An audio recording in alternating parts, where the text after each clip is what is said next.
joining us for today's NACMA webinar, Managing People Through Crisis. I'm Chelsea Peterson, the Assistant Director of Athletics for External Relations at Washington University in St. Louis, and I'll be moderating today's time.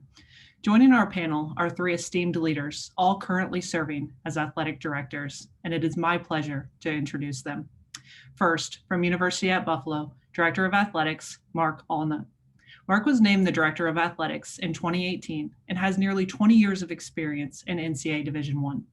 Mark began his collegiate career as a student athlete. At Missouri, he was a 3-year letter winner, playing linebacker and tight end. He later served in several administrative roles at the University of Missouri, including as the Senior Associate Director of Athletics. From Mizzou, Mark was named the Director of Athletics at Southeast Missouri State University, where he was instrumental in increasing engagement. Prior to arriving at University at Buffalo, Mark served as the Deputy Director of Athletics at the University of Memphis. Mark, thank you for being here today. We're looking forward to hearing about all the ways you have managed external areas as you have advanced. Thanks, Chelsea. Our next panelist has one of the most intriguing backgrounds in collegiate athletics and currently serves as the Vice President and Director of Athletics at Colorado College. Leslie Irvine made the transition from collegiate athletics coaching to administration, and her roots began in the UK, where she excelled at field hockey. She came to the United States to join the field hockey program at the University of Iowa, first as a student athlete and later as an assistant coach. Eventually, she became the head coach of the field hockey program at Stanford University, where she led the Cardinal to 3 consecutive conference championships. Leslie transitioned to athletic administration, first as the Senior Associate Director of Athletics and Senior Women Administrator at Bowling Green University, before she headed west to California to lead the Pomona and Pitzer Colleges as the Director of Athletics. Leslie was named the Director of Athletics at Colorado College in 2019 and enjoys giving back by serving on several national committees and boards. Leslie, it's a pleasure to see you. Thanks, Chelsea. Happy to be here.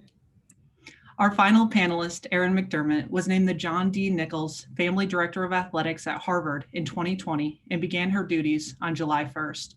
Erin started her career on the basketball court at Division I Hofstra, where she was a captain and the school's top female senior scholar athlete during her senior campaign.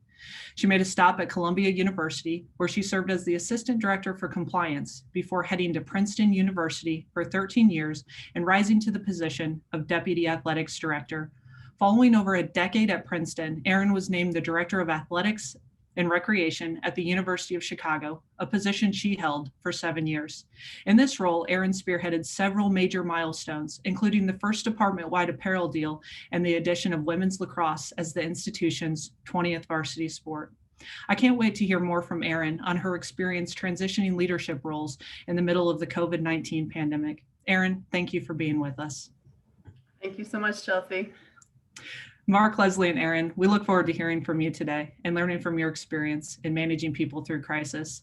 We're grateful for the wisdom you will share with our membership and future leaders. Audience members, a note that we will move through a series of questions prior to opening up our Q&A. Erin, I'd like to start with you and then hear from Mark and then Leslie on the following question. What are some of your key learnings, or what have you learned about yourself in the past 11 months as both a manager of people and culture in collegiate athletics? Yeah, probably a good one to start with me, since I learned I could get a pretty big job in a virtual world. So that was quite a different experience. It was actually during the interview process that everything shut down, went remote, went virtual. And so I'm sure many of you have now experienced needing to interview people in this space. And I was one of the first to have to broach that as the interviewee. So learned that I'm even more of an adapter than I realized. I think it's always been something that I've, believed about myself. It's one of my greatest strengths, I think, as far as how I can maneuver and adjust and adapt. And maybe that comes from my athletic background, but it's certainly something that has always been a key, and needing to do that in this space as a leader was critical. And I think I've learned that we can adapt, that we can still be productive in whatever space and conditions that we are given. And I think I've learned all the more. I've always been someone who believes very strongly in the importance of our communication, both as leaders and also as a department. But I think I've learned that that is all the more vital in this space, in, you know, how we are communicating ourselves with people and our stakeholders, and just, you know, being inspirational as well as very direct, and, you know, as transparent as possible, and also just how we're telling our story through these times, and how we're communicating with our larger audience. So I'll leave it at that for now, but I'm sure we have great insights from our other friends here too.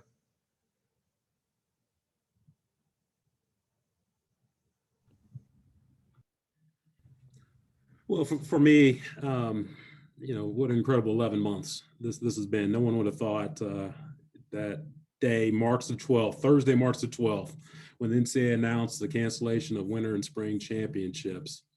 Schools went on prolonged spring breaks at the time. I remember trying to get my son from Southeast Missouri State here to Buffalo, disrupted his spring break trip, which would have been a trip back to our hometown of Kansas City to visit the grandparents and a couple of his teammates, but him having to drive, you know, the other way to come up here. And just the thought of, you know, where will we be, you know, a couple weeks from there, you know, a month, 6 months, and you know what, we're still in a very similar place 11 months later. How I approached it was more just understanding that this is the first time that any of us experienced this. We've all heard it. There's no playbook for it, which is a good thing. There's no playbook for this, because it allows us to, you know, blaze our own trail and do what's right. But from a leadership standpoint, I needed to be the best me I could be. So from a physical standpoint, from a mental standpoint, that was key. You know, to be the best athletics director, I had to also be the best, you know, father and husband at my house, because you know what, we were just getting impacted by so much as we were. And again, not just from a collegiate athletic standpoint, not from a higher education standpoint, but also from a personal space, you know, as well. So I wanted to take care of the business at home in order to take care of the business, you know, that's on the job. You know, as a leader, it's these last 11 months, and Aaron hit on it, you know, very well. Communication was key. I remember having our senior staff / head coaches meeting, which is actually our last meeting that we had in person, on the fateful Friday the 13th of March, where we're all in a circle together, about 25, 30 of us in a room, not social distance, no mask on at the time, and really trying to figure out what the next steps were. But what the reoccurring theme was one of, you know, trying to get a routine, you know, for our student athletes, trying to get a routine, you know, for our staff. And coming out of it was, you know, how are we going to communicate? Because we're so used to, you know, being hands-on, you know, going to people's offices, you know, watching practices, going to competition, sitting in front of donors, sitting in front of every constituent group you can think of. But how will we communicate? And, you know, the past 11 months, you know, so thankful for this platform, Zoom, that we're on right now, is an opportunity for us to communicate at a high level with each other, with our constituents, and to communicate in a way that, you know, I know I'm kind of digging into the next question here, to be as transparent as possible, to be as, you know what, you can't blow smoke, so to speak. I mean, you have to be realistic. And from that, you know, we learned that you're able to put together a plan as we approach the various aspects of this job, but also more importantly, we have to learn to pivot. Okay. And that's what we've done, you know, so much, that we come to expect that. And really the one thing that we learned from all this is that you have to be comfortable being uncomfortable. And that's the part where there's no playbook for all this, because things can happen in a drop of a dime. As I tell people that I used to say, hey, we have a game on Friday night at 7 o'clock, actually 9 o'clock this Friday night, ESPN2 game against Toledo. Great game for us in men's basketball. Now, when people ask me, I say we have a scheduled game at 9 o'clock on ESPN2 against Toledo. So, you know, really from that communication, you know, high level communication, understanding we have to pivot, but also you have to be the best you can be before you take, you know, yourself to the job. And if you have yourself in a good frame of mind, physically, mentally, spiritually, you know what, the job will come even better. Yeah, and I think, Chelsea, what I would add to that, I mean, I think about my arrival here. So I've been here about a year and a half. So I got about 5 to 6 months of shaking hands and introducing myself and talking about myself in theory. And then COVID hit, and you're straight to work at that point. And I think that you're constantly battling. We were talking a little bit before we got on the call, as far as setting strategic vision and strategic priorities and strategic boundaries, while at the same time being front and center on the ungraciousness of canceling games and some of the just the details, where frankly, presidents are making the calls on whether games are happening or not happening. And so I think as leaders, my natural space is to be at 30,000 feet, and we've really had to get down into the weeds. It's some of the questions I'm sure Mark and Aaron can relate that hit our desks at this point. We're not hitting our desks before. So I've thought a lot about that. I'll say too, and we're all impacted in different ways as far as whether we're having athletic contests or not. What I've found within the environment I'm in, we have Division III programs and Division I programs, and getting to serve on cabinet at the college, just understanding the why athletics matters as part of the educational institution and thinking about that, and essentially trying to build trust on your campus as you attempt to provide that experience, which we all believe is important. But again, we're all impacted by various limitations. That's been really good for me as a leader to think about that and to build relationships with people on campus, to try and have that be accessible to them. And thank you all for that. One of the words that stuck out from Mark is pivot. And I think it's appropriate for our next question. For this, we'll start with Mark and then move to Leslie and wrap with Aaron. But we know a crisis can be described in many different ways. What are some guideposts you use when addressing a crisis within your department? And where did you develop these guideposts? No, thank you. It was mentioned earlier by Aaron, and we all reinforced it, but the ability to communicate is something that you can't sell short, and you have to communicate in a way as leaders, because we have so many people that look, to us. There's the trust component. And again, you can't demand trust. You have to earn trust. You have to inspire people. Okay. You also have to empower people. You have to, people have to have hope, in terms of what you're going through, and then obviously trying to produce results. So with that being said, as we rewind and go back through, and as we're still living this, COVID, obviously is an overarching situation here. In society, but also the same token, we were dealing with social justice issues at levels that we've never seen before, political issues, again, at levels that we've never seen before, higher education, particularly in collegiate athletics, financial issues that probably haven't seen before since 2007, 2008, when we were all having those issues as well.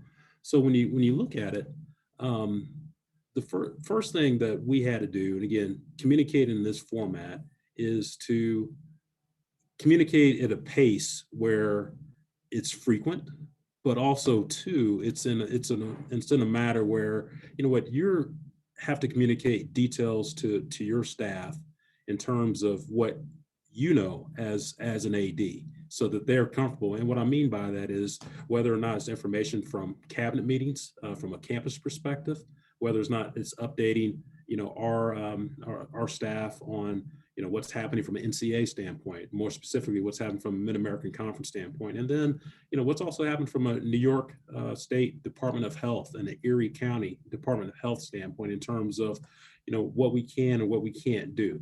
So it was consistent communication, with our staff. We had to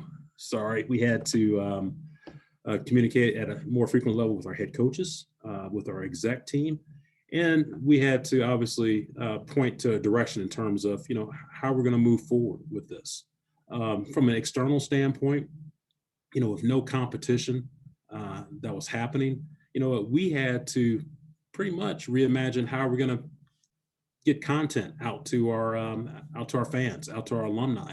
Whether it was the Throwback Thursdays or reliving our best games, we had to engage them at a higher level. In the very beginning of this pandemic, we didn't want to come out with our hands out too, saying, hey, we need your help. We know we're going to be in a financial deficit. Really, our messaging to, our donors and our alums were to reach out at a personal level and see how they're doing. Because there were so many people that were struggling through all this, whether it's layoffs or situations that, from a personal standpoint, whatever the case is. So we wanted to connect that way and not say, hey, we need your help, because, people were hurting on this. So, as we move forward, through the summer, it was that type of communication. And then once we started progressing with being able to have activity back on campus, then we were going to engage, our community, and more so from an external standpoint. Hey, we're participating in athletics, but here's where we need your help. And to be able to put together a campaign that we call Make It Possible, with BULL, okay, for the Buffalo Bulls, to be able to, but explain to it, hey, we're not looking for handouts and cash just because, but here's the reason why. The PPE that's needed, the COVID testing that's needed, how we had to reconfigure some of our facilities.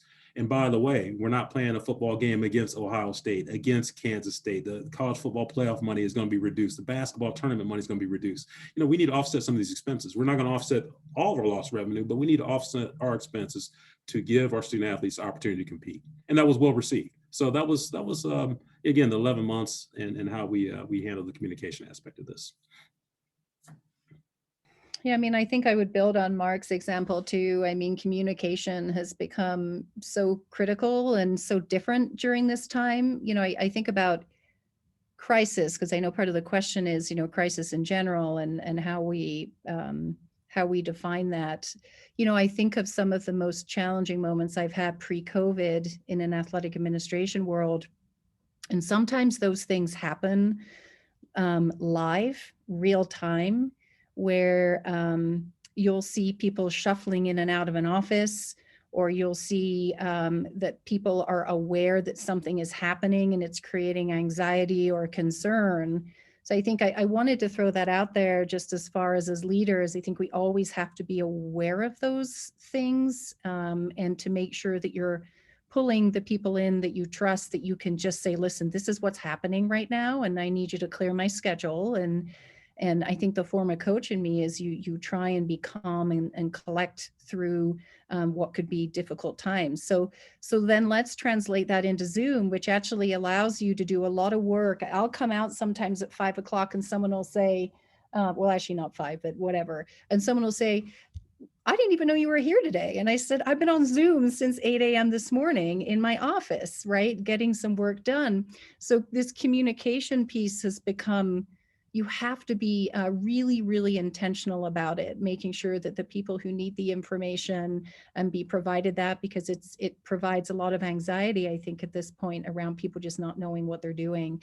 The other piece that will tie back just briefly to the level of micromanagement or the level of detail that we're in, especially for us as we try and do athletics this spring, is you've got to make sure that everybody is coordinating with one another. Sports medicine, the sports med team are the MVPs of the year.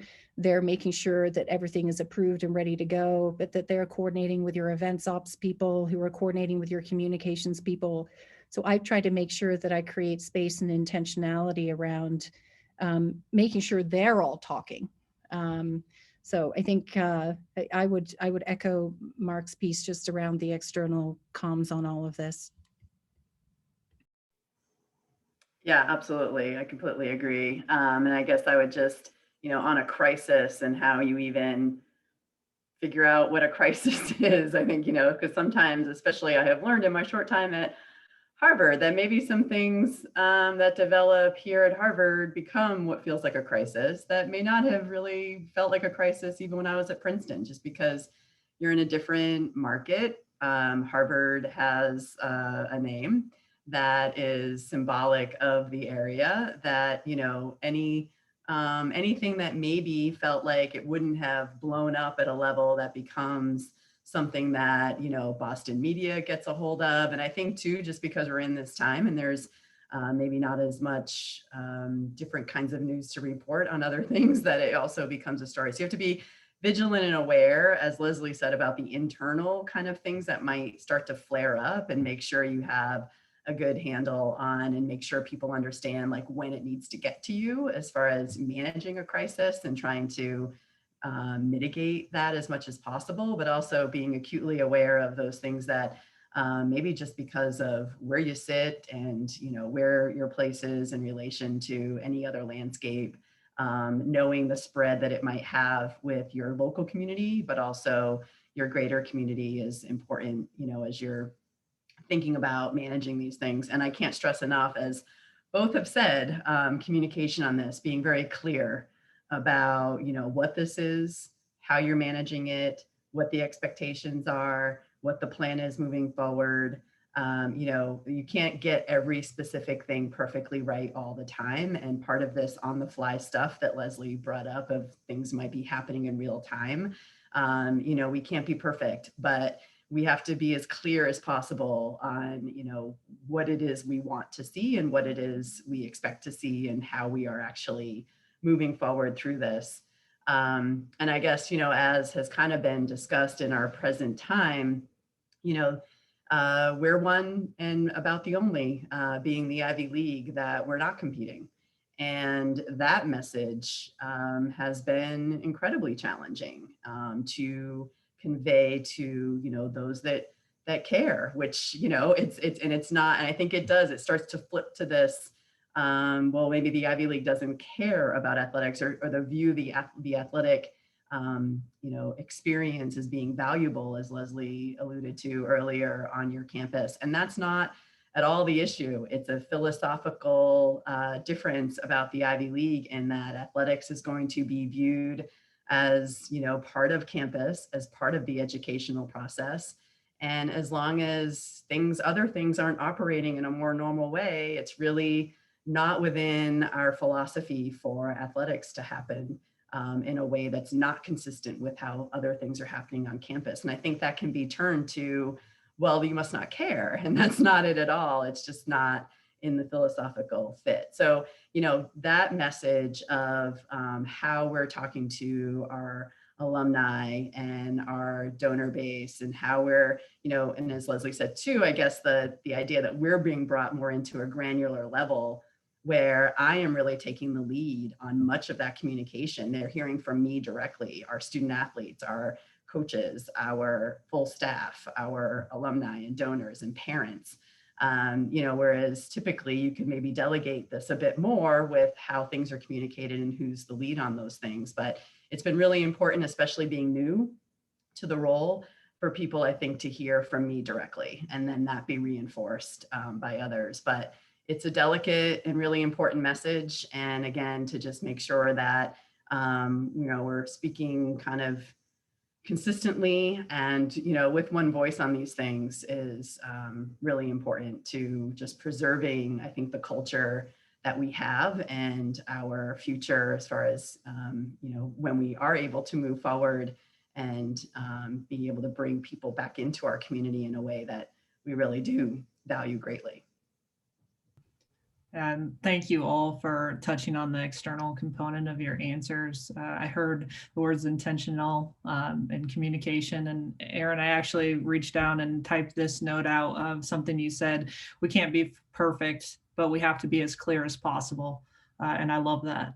Our next question, if we could start off with Leslie and then go to Mark and Erin, would you be willing to discuss a moment in the last 12 months that you view as an inflection point within your department that was a key moment in the development of your culture? Yeah, I mean, Chelsea, I'll tie it to COVID, and I think I think about a moment in the fall where there was just a lot of uncertainty, and Erin really spoke so succinctly to this, as far as just the culture within each of us are, and how athletics fits. And during the fall, we had an early mass quarantine for many of our students. And so essentially our campus was being forced to not shut down. I mean, obviously the classes were online, but the students were being removed from campus and de-densified. And there was a period of time that takes some time. And we were essentially, obviously at that point, right, you're shutting down practice and that just routine for our student athletes.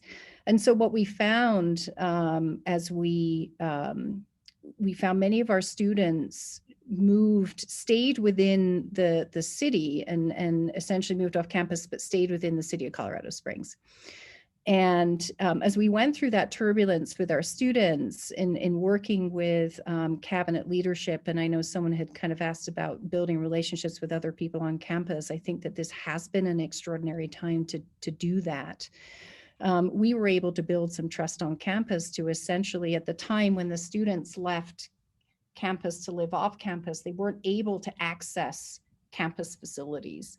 And so we kind of here in our department led a little bit of a charge around, well, what if we were to provide the students access to the library and to the athletics facilities and to the recreation center, just to build some goodwill and trust and engagement with our students. And so as we did that, and we kind of, as athletics typically are, we were kind of leading a little bit of a charge of putting good policy and process and protocol in place to try and figure out, well, what can we do, right, in terms of as safely as we could. So the long story cut short is we made that access to athletics and fitness accessible. What we realized is that 75% of our student athlete population actually stayed within the town of Colorado Springs, and 85% of our student athletes remained enrolled full time.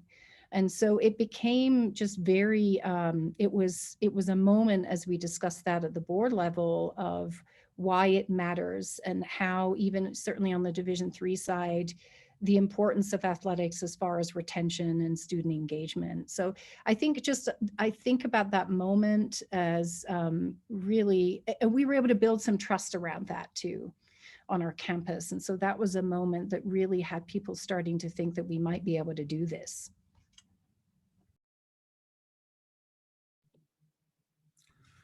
Okay, I'm gonna kind of detour away from COVID for this answer.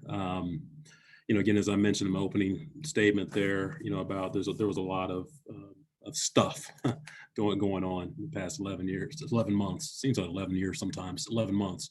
But you know, I go back to Ahmaud Arbery, Breonna Taylor, and George Floyd, and as I stated earlier, you know, about your personal life converges with your work life.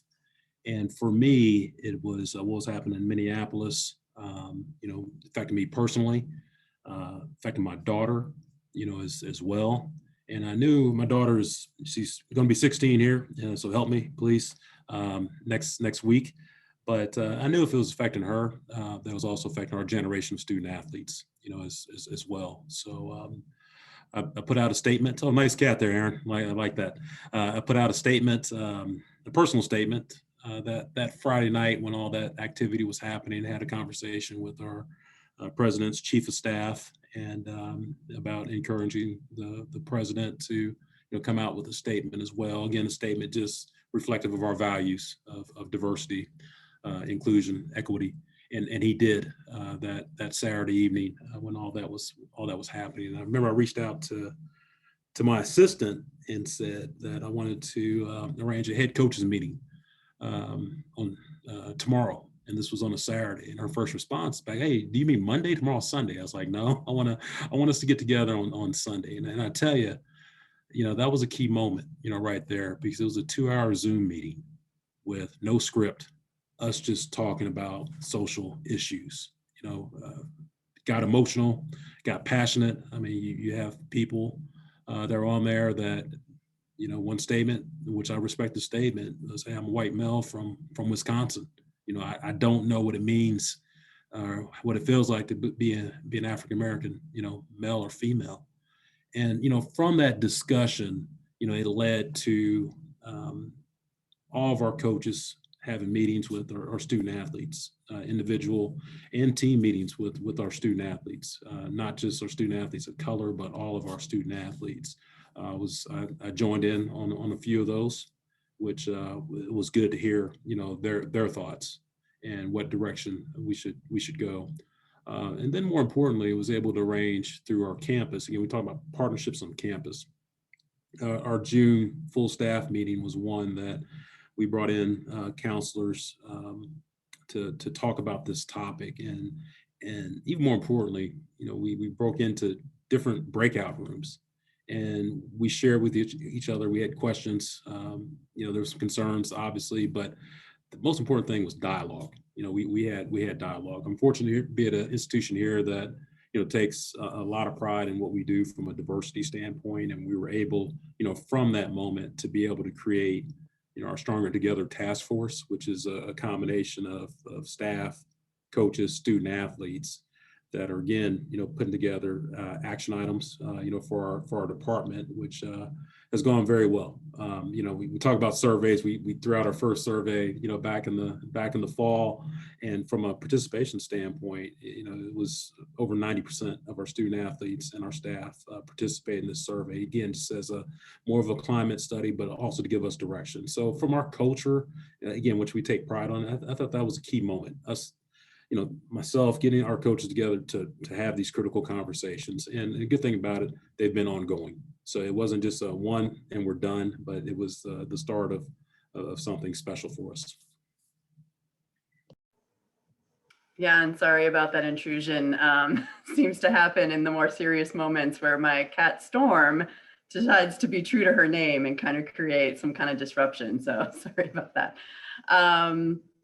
I guess I probably need to bring it back to COVID, and it's somewhat more related to just even starting out under these conditions. And I think, really creating, developing, cultivating, and, having that culture that you're trying to develop as a new leader, as, this whole, as we're pretty virtual, we're not really even in our office spaces. I haven't met many people in person physically. So even having that physical presence with people has really been lacking. I've been asked many times if I'm 5 feet tall or 6 feet tall.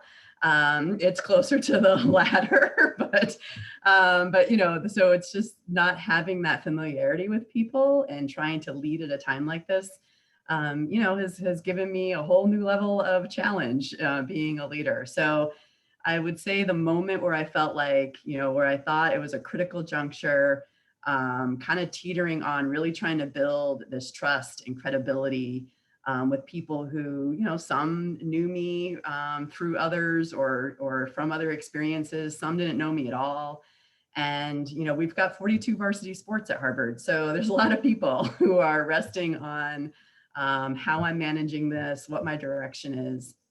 And I'd say there were two things. One was there had been a study done before I arrived about the culture and the climate in athletics generally. And that also had a structural component to it. And there was a lot of angst and anxiety around the study coming in because I think it was timed up, wasn't necessarily designed that way, but it was timed up with also an announcement that an athletic director who had been here for almost 20 years was retiring.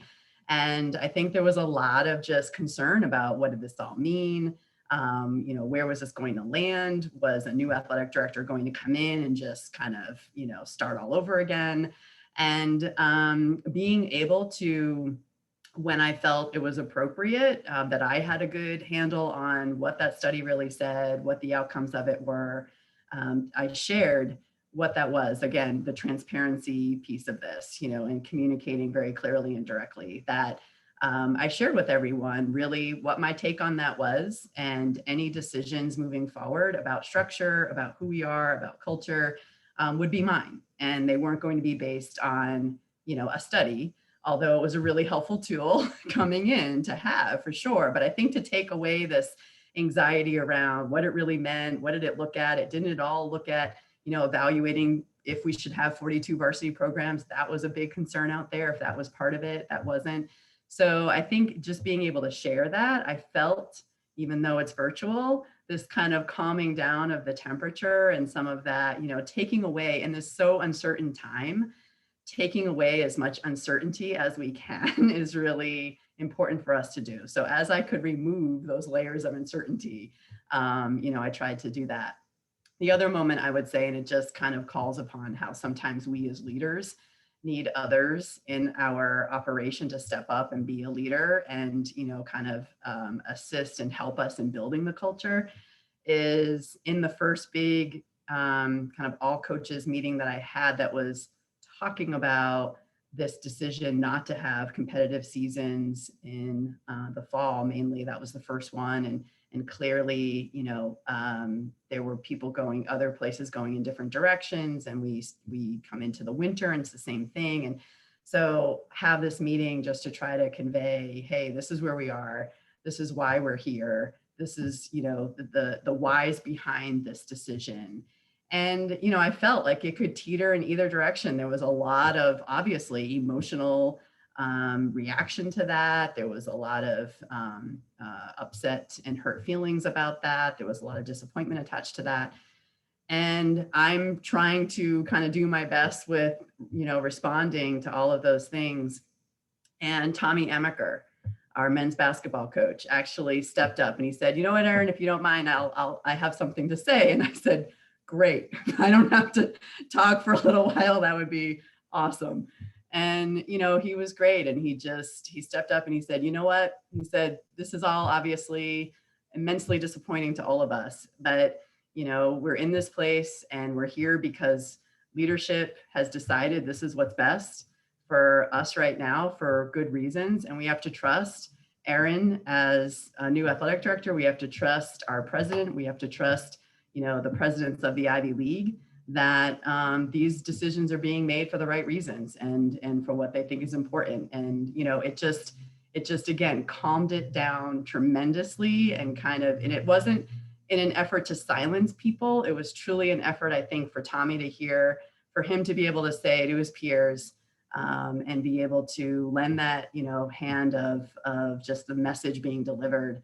So I'd say it just taught me, again, how critically important it is for us to lean on others at times. And that wasn't orchestrated at all. And I was very thankful and followed up with Tommy after how appreciative I was that he stepped into a moment that he felt his voice was necessary. And he's not one to speak up a lot, I have learned. I think he's very, he picks his moments, and clearly it was one that he felt he could be a strong voice. And it was exactly what we needed in that moment. Well, thank you all for your reflective answers in that space. It required you to share some insights from within your departments, and we very much appreciate it. The next question we'll start with Erin, then Leslie and Mark. And there are many marketing directors on this webinar that either currently manage employees at the direction of their AD or aspire to manage people. What advice would you give them that has been influential in your career as you have managed more and more people? Yeah, we've talked a lot in this, I guess, already about communication. I would say, obviously, as important that is, the part of that that's most important, I have found in managing people and what I learned as I moved up in this way is listening to people. And so I think as much as you can stop with your own message at times and, listen to those around you, you will find out very quickly what's important to people.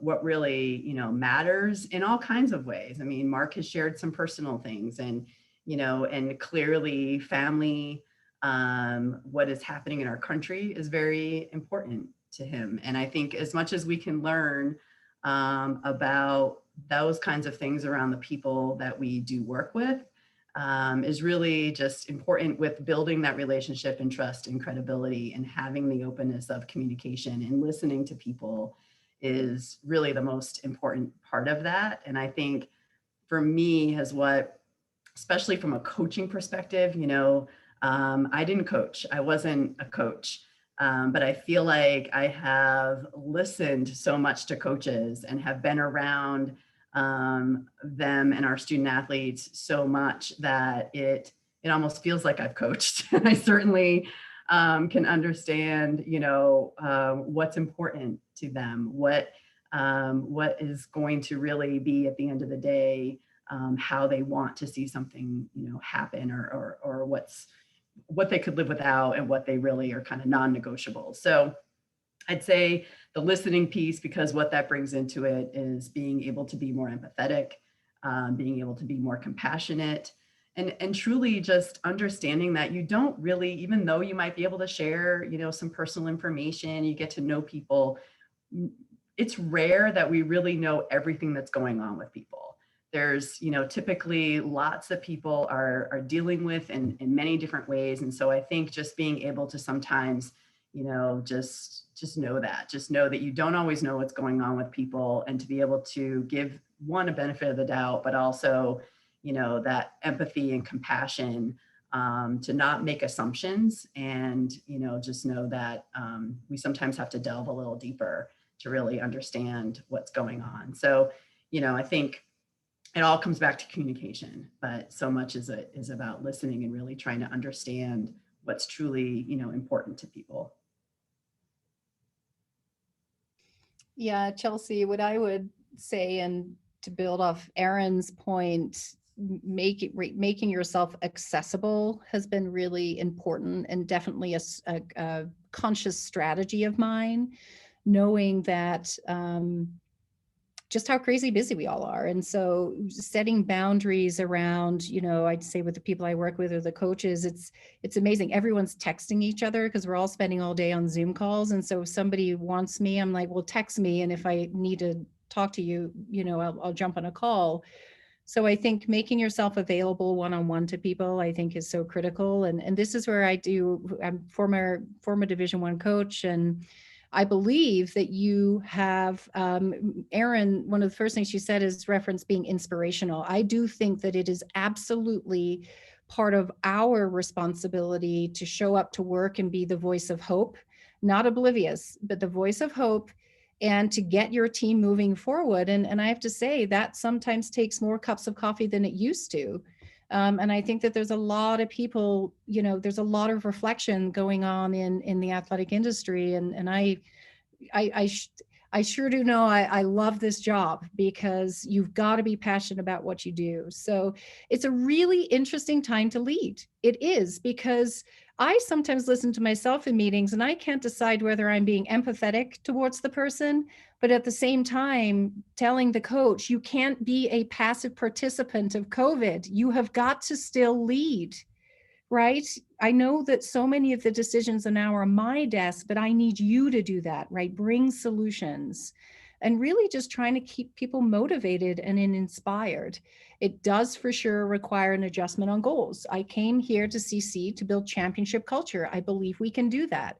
I have for sure pumped the brakes on that, because it's different times. We're talking about providing opportunity for our student athletes, being clear with our student athletes about their choices, their choice to compete or not compete. That is a really bizarre new mindset for our coaches and leaders, but ultimately I think it'll make you a better leader through all of it. Good stuff, guys. I'm just taking notes over here. Both you guys. This is great. Appreciate that. I mean, some buzzwords that we hear is have to be able to listen. That's important. We are very passionate for what we do. And just for the young leaders out there, or leaders who are early on in their career, understand that we have to keep that passion going. So raise your hand if you love to be micromanaged. Not me, okay? Not me. Let your people be creative. Let your people come to the table with ideas. Every now and then you're gonna have to be that person that does slam your fist on the table and say, no, we might have to go and do it this way. But empower your people. I mean, that's important. If you're over their back constantly, that passion is going to go away, and that creativity is going to halt, because they're going to feel like they're muzzled. But what a great opportunity to mentor people. How I came up is I've had some great mentors, whether they were at the University of Missouri or whether they were, someplace in this great landscape called athletics. For us to be able to have those folks that, again, we have an opportunity to voice whatever to these mentors and be able to provide, obviously great value to the organization, is key. Of course, you're going to hold people accountable. That's very important, but be open to ideas.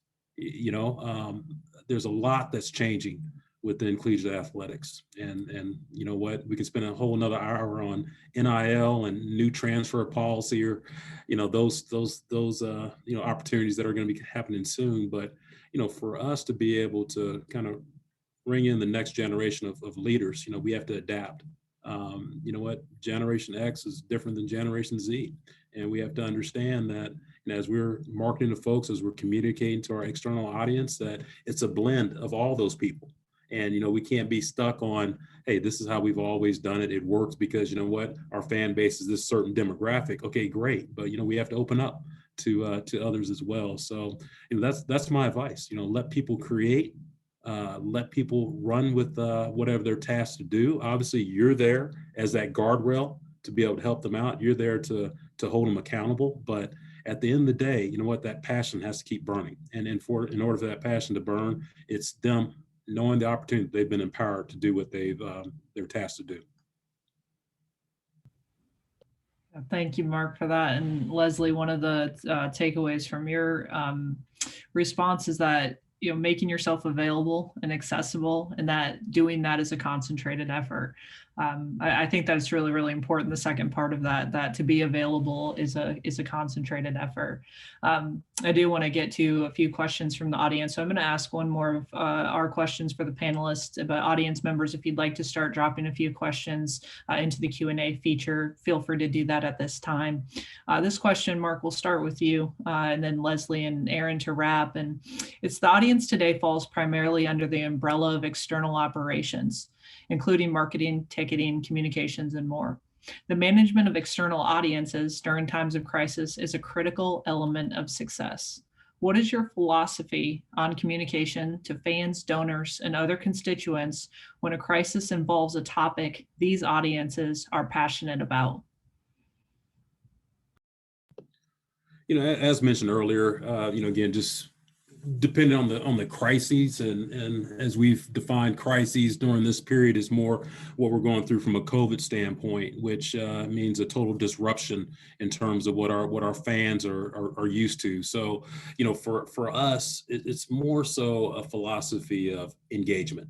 We have to be engaged with that constituency base, whether it's creating, various content, whether it's creating opportunity for folks to touch, well, not necessarily touch, but to hear from our coaches, to hear from our staff, or hear from myself, what have you. So the past 11 months, prior to, I shouldn't say not the 11 months, but prior to us being fortunate to compete here at Buffalo, we had to, create content and relive, content and be in a position where, we are in touch with our folks. And as I mentioned earlier, a lot of it is more so just relationship based.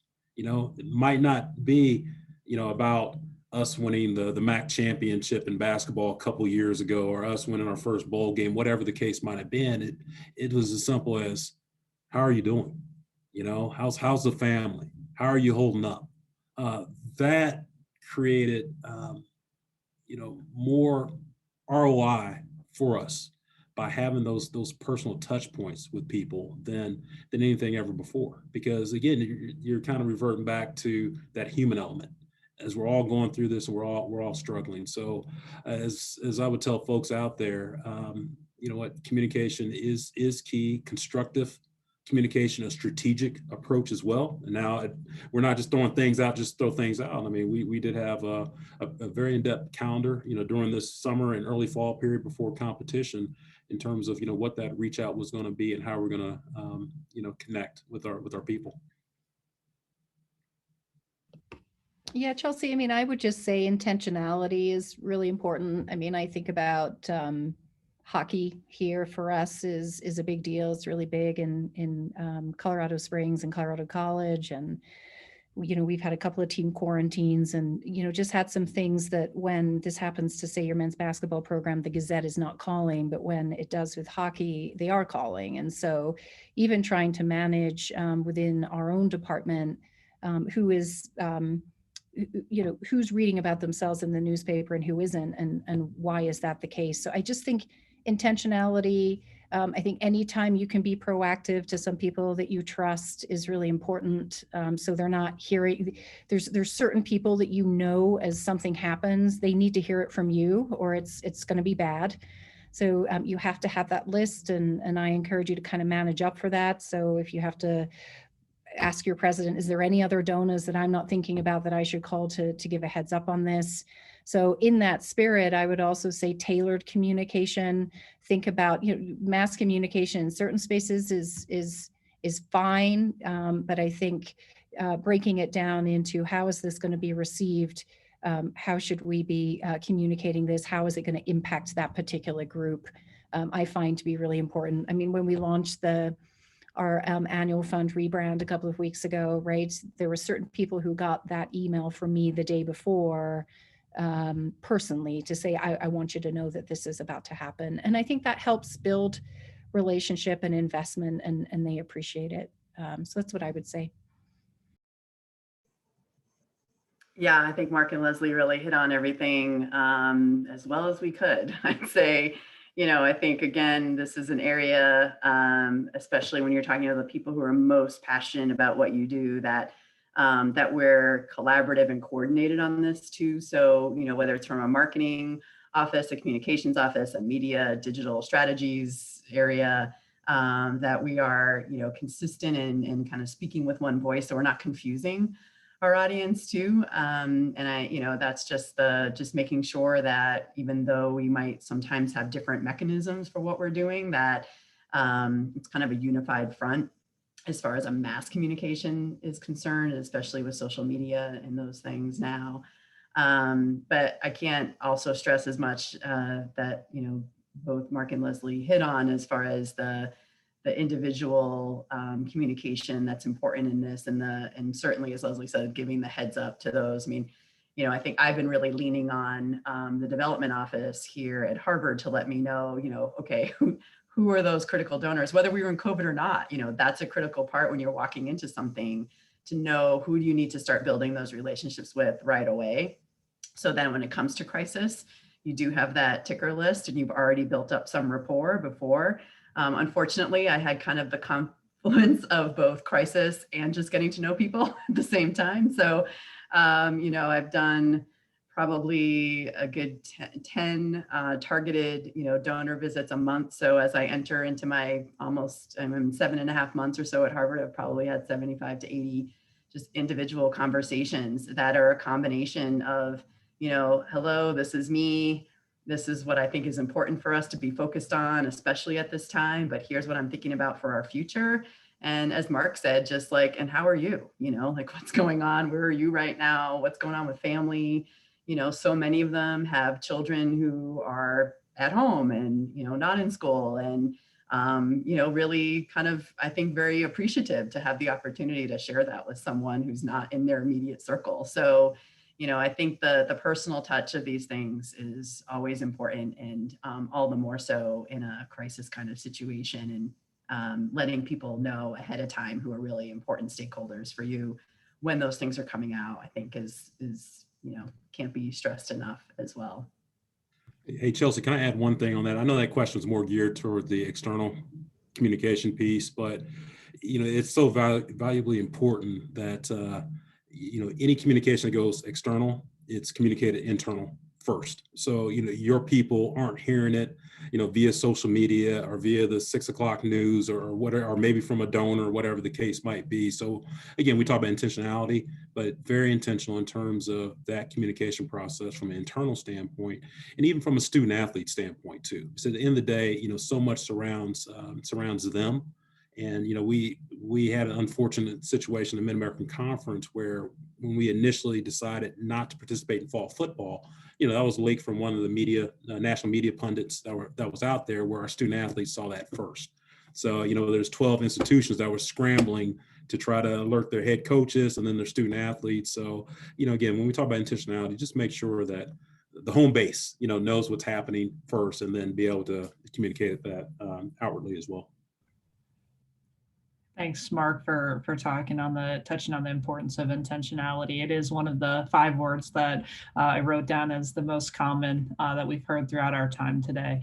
I did want to get to this one audience question. I think it's important, and we'll start with Leslie, then Aaron and Mark. And it's, do you feel the pandemic created an opportunity for you to build a different type of relationship with your president or university leadership?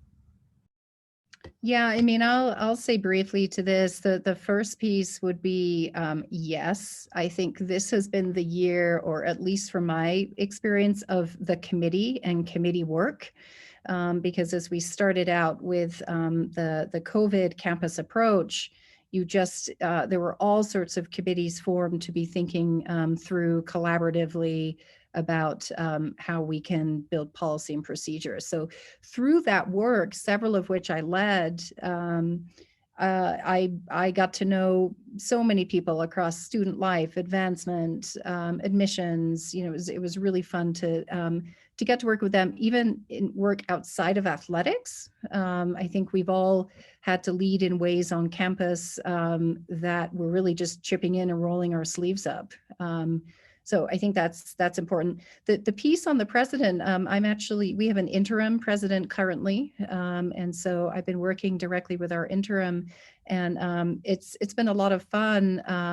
I am amazed at how in the weeds the presidents are having to be around athletic decision-making. And we've had many conversations. He said, Leslie, I have learned so much, and maybe too much. And he will be really well placed to help onboard our new president in the summer, because he said, Leslie, I had no idea. I knew athletics was a lot, but I had no idea just how complex it is. And so it's actually been fun to work alongside him as he's gotten to know more. And he was the sitting vice president for student life, so he'd been around athletics, but I think being in that chair has really opened his eyes. Okay, I kind of forgot the order. I'm next, right? Okay, I don't remember. Okay, so Leslie, you answered so well. I'm sitting here thinking, oh, what do I add to this? And I was like, am I next or am I last? So I would say, yes, I agree. I think it has. You would never want a pandemic to be what maybe gives you more access to your president, but I do think it has engaged them in a different way, even though with the Ivy League, the presidents are highly engaged. But I do think, as we were saying earlier, we're used to being at a 30,000 foot level. I think the presidents are used to being at 100,000 foot level, and they've really had to, immerse themselves a bit more in the inner workings of what we do. And so, that will have positive lasting impact, as Leslie was saying, for just understanding and being more informed about some of the things that they're talking about, and maybe probably giving them a better sense of, this is probably something I should kind of get with my athletic director on and, talk with them about before I go into this discussion or this meeting. So I think it's given them more awareness as well. My relationship with my president actually started with him getting COVID, because he was supposed to interview me. And we had to delay it for a few weeks because he was announced on national news that he had COVID. And so we had to delay our time together. And I think the other piece of that, which is, somewhat of a contrast to what we were saying, like in this virtual world, it can feel less personal. And at the same time, just as you experienced with my cat jumping up on me during this, there's also a weird intimacy about this, that we kind of get to know people at a different level because, many of us are more in home environments. And so my first conversation with my president, he was still kind of wearing like sweats, and he's sitting in his, home, sunscreen kind of room at the time, because he was still recovering. And, it let me kind of know him at a more personal level before even getting the job. So I think it's kind of done some different things for us in a positive way, but obviously not how we'd want that to happen. Well, you guys hit on it so well. I was hoping to have a Storm the Cat reference, where just distract everyone from my answer, but unfortunately, I do not. If I was home, Aaron, just like you, I have 2 dogs at the house, and they don't want to have anything to do with me until I get on the Zoom call. And I got one on one side, the other on the other side, almost like arm rests, just right there doing Zooms. But to be honest with you, no, it really hasn't. And I say that in a way that. First of all, the most important relationship athletics director can have is the one with the president. And, I've been here going on my 4th year here in April, and we have a very strong relationship, a great relationship with cabinet where I meet individually with the other VPs, on a monthly basis outside of our cabinet meeting. But, what it has done is, been put, as Leslie mentioned, on various committees as it pertains to the reopening of campus. And again, not just Mark Allnut being there as athletics director, but Mark Allnut being able to come to the table with, the experiences that I have through athletics in terms of, returning our student athletes to campus. So, I guess it hasn't really changed our relationship. We still communicate at a high level, which I appreciated. But again, for those aspiring ADs out there, as both Leslie and Aaron, I know Leslie's on an interim right now. I mean, that's a critical relationship, and one that if you have the old Rolodex, if people who know what that is out there, that's the first one that you call outside of donors or coaches or who have you. And there's Storm right there to rescue me from my answer. So I appreciate that, Storm. Thank you very much. And thank you so much. As we wrap our time today, I want to thank all of our panelists, Aaron, Leslie, and Mark, for your wonderful thoughts and also for the generosity in your time. I know we've gone a few minutes over, and your generosity of your time is very much appreciated. As we wrap, I have one final question, and it's, if you could leave our listeners with one piece of advice, what would it be? And for this final question, we'll go Aaron, Mark, and Leslie. And again, if you could leave our listeners with one piece of advice, what would it be? I would say to always be true to your core of, why you decided this was for you, that you got into this college athletics profession for reasons, and hopefully for purposeful ones, that you feel really passionately about the student athlete experience, that you feel really strongly about athletics being part of that educational process for them and their own personal development, whatever those things are for you, that it's really important to stay tethered to those things for yourself, because it will speak to you being authentically who you are as you progress in your leadership roles. And it will keep you centered on what's important to you. And you always have to keep in mind, you are doing, this is your journey, this is your experience. You have to do it in your own voice and in who you are, and not get caught up in, what everyone else thinks maybe is the right thing for you or how other people do it. So I think it's, just kind of always coming back to that center for you. If that sounds very Zen, I'm sorry. It's really about the core of who you are. Be the best you can be where you're at currently. Be the best you can be where you're at currently. People have career aspirations, career progression, career goals, want to be the senior associate for external, the deputy athletic director, the athletics director. Be the best that you can be where you're at currently. It's not about who you know that's out there in industry. It's going to be about people who know you and people who speak volumes, about you. So, learn to add great value to the organization that you're with currently, and you know what, things will happen as they will. Chelsea, I would say build and maintain relationships. I've been thinking a lot about that during the challenges of the last year. You've got to have your people you talk to, that you can bounce ideas off, understand that you're not the only one going through it. And, I look at Aaron on the screen. Aaron and I met maybe nearly 20 years ago, Aaron, on an NCAA field hockey committee. And Aaron has always been one of the people who I've called and has helped me make some of my big life decisions. And so build and invest in the relationships, and it's going to help you succeed, right? When you're hiring a coach, or you're going, there's some real tangible pieces to that, but then also you need it. Surround it with the people who are going to cheer you on and pick you up and pour you that extra cup of coffee. Well, thank you all for joining our NACMA webinar today, and for the audience for tuning in. Make sure you stay connected to NACMA for future content. And again, thank you so much to our panelists, Mark, Aaron, and Leslie, for your time today.